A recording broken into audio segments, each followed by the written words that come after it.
Assalamualaikum warahmatullahi wabarakatuh. Perkenalkan, nama saya Ayu Oktavia Ramadhani dari kelas 12 MIPA 2. Di sini saya akan menjelaskan materi mengenai renang. Baik, di sini saya akan menjelaskan mengenai sejarah renang. Sejarah renang, olahraga renang masuk ke Indonesia sejak masa penjajahan Belanda, tepatnya pada tahun 1904. Saat itu dibangun kolam renang untuk pertama kalinya di Cihampelas, Bandung. Namun, olahraga renang baru dikenal oleh orang putih dan para keturunan bangsawan saja. Di sini saya akan menjelaskan mengenai jenis-jenis renang. Adapun jenis-jenis renang yang pertama yaitu gaya bebas atau freestyle atau front crawl, merupakan gaya yang pertama kali digunakan oleh perenang di zaman prasejarah. Diperkirakan 1000 tahun sebelum Masehi di Assyria gaya bebas sudah digunakan. Gaya ini menjadi gaya yang pertama kali diajarkan dalam kurikulum olahraga renang. Gaya ini dikenal efektif dan efisien karena pergerakan perenang lebih cepat. Meskipun demikian, gaya bebas melibatkan hampir seluruh anggota tubuh ikut bergerak. Yang kedua, gaya dada atau gaya katak. Di awal abad 19, di sekolah-sekolah militer, gaya yang diajarkan dalam berenang adalah gaya dada dan gaya bebas, sehingga kedua gaya tersebut seringkali disebut dengan gaya sekolah. Sesuai namanya, gerakan gaya ini mirip dengan cara berenang katak. Untuk keadaan santai seperti rekreasi, gaya dada seringkali dipilih. Namun demikian, gaya ini juga ikut diperlombakan di kejuaraan renang. Yang ketiga, gaya punggung atau backstroke. Diberi nama gaya punggung karena punggung Grammets dihadapkan ke air, artinya dada dan wajah dihadapkan ke atas. Dengan posisi tersebut, Grammets akan lebih mudah untuk membuka mata sekaligus bernafas. Sebagai konsekuensinya, perenang tidak bisa melihat tujuan dengan mudah karena berada di belakang perenang. Gerakan gaya punggung sebenarnya hampir mirip dengan gaya bebas, namun arahnya berkebalikan. Jika gaya bebas dada menghadap ke air, maka dalam gaya punggung yang menghadap ke air. Gaya punggung agak berbeda dengan gaya lainnya. Jika melakukan start pada kolam lainnya dari atas kolam, sementara gaya punggung dimulai dari dalam kolam. Yang terakhir atau yang keempat yaitu gaya kupu-kupu atau lumba-lumba atau butterfly stroke. Bisa dikatakan gaya kupu-kupu atau gaya lumba-lumba merupakan inovasi dari gaya dada.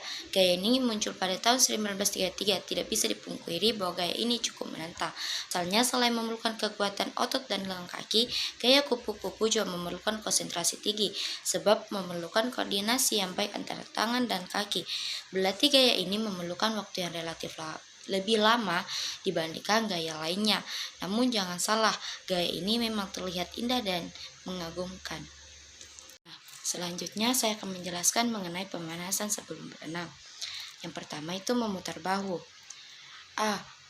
Putar bahu kanan ke arah depan sambil tangan kiri ditaruh di pundak kanan.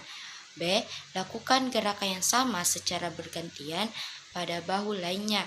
C. Ganti arah putaran ke belakang, lakukan pada masing-masing bahu. D. Putar kedua bahu secara bersamaan ke arah depan. E. Ulangi namun arahkan kedua bahu ke belakang. Yang kedua, lengan. Pertama, A. Lakukan gerakan rotasi lateral, yakni memutar tungkai lengan di sekitar sumbu panjangnya sampai terangkat. B.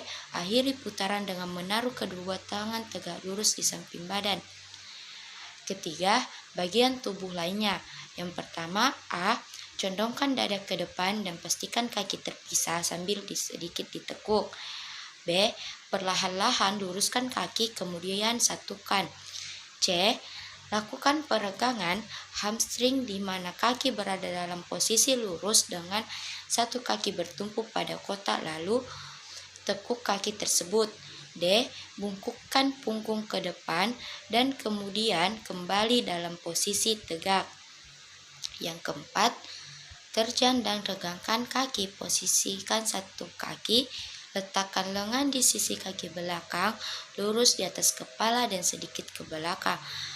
Untuk membuka otot perut dan flexor pinggung, lakukan secara bergantian antara kaki kanan dan kiri. Pastikan untuk menjaga pinggul lutut dan pergelangan kaki tetap sejajar dengan lantai.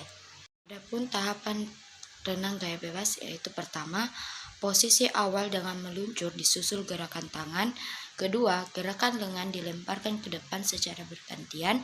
Ketiga, pada waktu mendayung, kepala dimiringkan ke satu arah untuk mengambil nafas. Keempat, kemudian muka kembali menghadap ke dalam air untuk membuskan udara. Kelima atau yang terakhir, gerakan ini dilakukan secara terus-menerus. Terakhir, saya akan menjelaskan mengenai manfaat renang. Yang pertama, membangun massa otot. Kedua, menurunkan berat badan. Ketiga, kesehatan jantung dan paru-paru. Keempat, menghentikan stres. Kelima, mengatasi saraf terjepit. Keenam, mengurangi nyeri sendi. Ketujuh, mengatasi insomnia. Dan yang terakhir atau yang kedelapan, baik bagi penderita asma.